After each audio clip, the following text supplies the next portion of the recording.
Estamos de volta e agora vamos entrevistar o consultor de marketing político, Fabner Utida.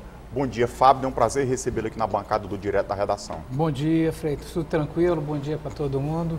Tudo tranquilo, tudo aqui na página do Direto da Redação. Fabner, você como consultor de marketing político, hoje em dia, eu sempre falo aqui no programa que nós viramos muito rápido a página da eleição para prefeito. Do ano passado já estamos falando aí, eleição para presidente da República.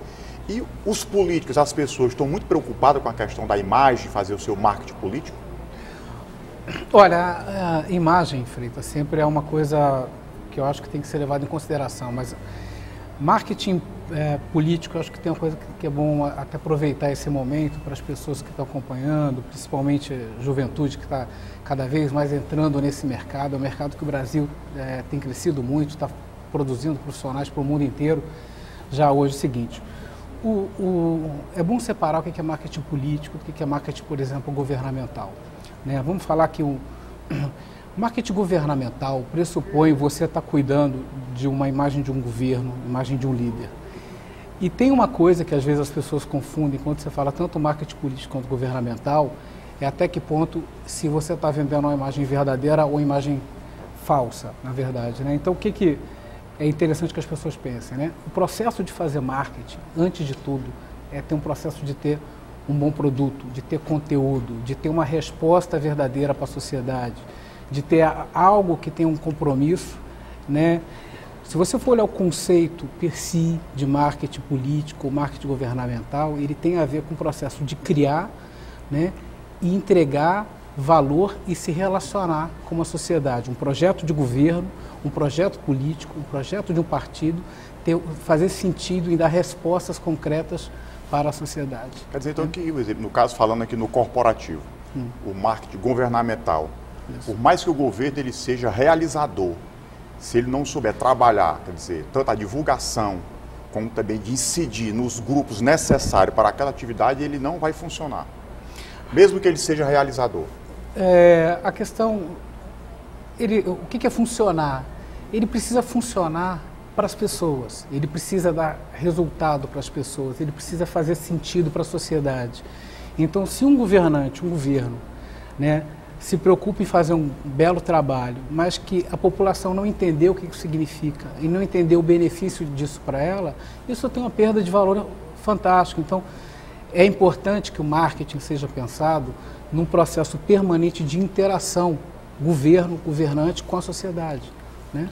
Eu só vou lhe citar aqui um exemplo aqui. Eu lembro na época da prefeitura do governo de Juracy Magalhães, quando teve a questão de aumentar o IPTU, teve uma propaganda, né, de rádio que dizia que ele falava que iria aumentar o IPTU e as pessoas de depoimento, de testemunhal, diziam que coisa boa que vai aumentar, tal. Isso aí só não ficou uma semana no ar, que para mim foi um marketing, né, de um corporativo negativo, que as pessoas, geralmente, quem é que quer, né, comemorar que vai aumentar o imposto, né? Acho que tudo bem que existe o benefício do aumento do imposto, na época do IPTU, mas falando, né, que coisa boa que vai aumentar o imposto. Mas né, talvez o enfoque tenha sido equivocado, né, na época, no momento, às vezes... O marketing não sabe nem gerenciar as crises, muitas vezes.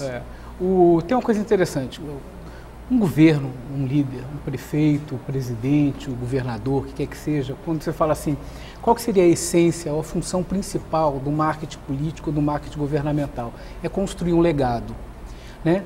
Quais são dois pilares muito importantes no processo de construir um legado de um governo, ou de um projeto administrativo, ou de um projeto político? Tem dois, Freitas. São as atitudes do governante e as atitudes do governo, ou seja, a forma que ele se relaciona com a sociedade, né? Se é um governo transparente, se é um governo que ouve as pessoas, se é um governo próximo ou não, é um governo fechado, ou seja, a forma que você se comporta e se relaciona, a atitude é importante. Segundo elemento, mas vamos lá. Na hora eu queria saber, você fala nessa questão da comunicação, e na hora de receitar o remédio amargo para a população, como é que funciona o marketing político nessa hora? Você tem que ser verdadeiro. Remédio amargo, aumentar imposto. Vou dar um exemplo de um caso que foi um remédio amargo e que virou um case de sucesso do marketing governamental no Brasil. Foi na época que o governador Aécio Neves lançou o ficou famoso o programa chamado Choque Gestão. Era um remédio de austeridade. O Ceará passou isso aqui, por exemplo, na época do primeiro governo Tasso Gereissati, né? que era um conjunto de remédios supostamente poderia interpretado como amargos e que virou uma marca positiva. São dois casos interessantes para citar. Isso remete ao outro elemento que eu falei de um legado. O legado de um governo tem a ver com atitudes e o que a gente chama de produto de imagem de gestão. Produto de imagem de gestão, Freitas, pode ser uma ação, um programa, um projeto, uma atividade do governo que você trabalha o melhor conceito desse programa e que facilita o relacionamento com a sociedade. Eu posso dar alguns exemplos, né?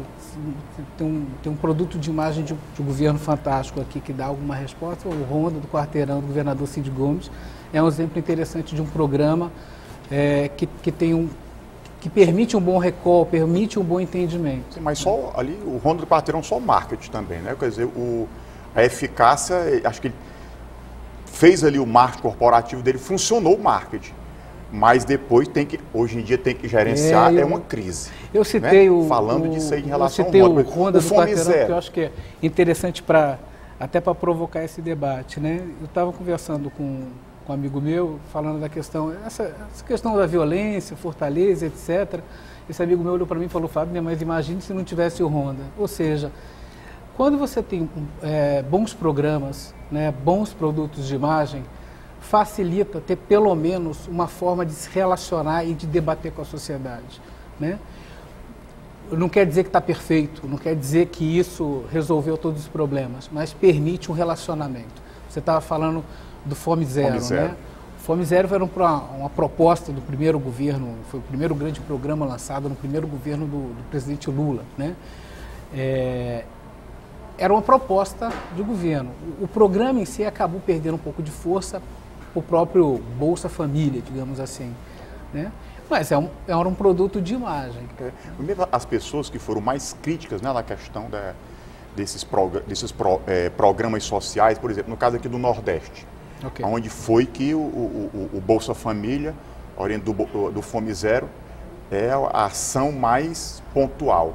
Agora, na seca, se não fosse já esse programa, os mais críticos, hoje em dia já admitem que se não fosse esse programa do Bolsa Família, o êxodo rural era tamanho, né? Quer dizer, as cidades eram todas invadidas com os pedintes nas ruas, uma coisa que você não vê em Fortaleza. Você vê os pedintes, aquelas pessoas normais que você vê tanto no inverno, no verão, mas como em outras épocas que você via aqui em pleno mês de verão, que as pessoas com as famílias, agricultores, pedindo esmola. Então, esse foi o marketing que funciona bastante. No caso aqui do Bolsa Família. Falando aí nesse processo, o que é o marketing? É o processo de organizar, criar valor e entregar, se relacionar com a sociedade. Produto de imagem é isso, é um programa muito bem conceituado, o Bolsa Família. Por mais que seja polêmico, Freitas, se a gente vai tratar dos benefícios, a gente vai falar do que deu errado no Bolsa Família, tanto por um lado positivo ou negativo, um governo que tem bem conceituado seus produtos de imagem, ele permite um melhor relacionamento com a sociedade. E você vê, no caso, você tendo um bom marco corporativo, governamental, ele compensa, por exemplo, no caso aí do governo do presidente Dilma. Teve escândalo do mensalão, mas tem essa questão, o amparo social, que é muito grande. Fica balanceado uma coisa pela outra? Se você tem bons programas ou bons produtos de imagem, tem uma boa atitude de governo, te ajuda a passar por crise. Facilita o processo. Por quê?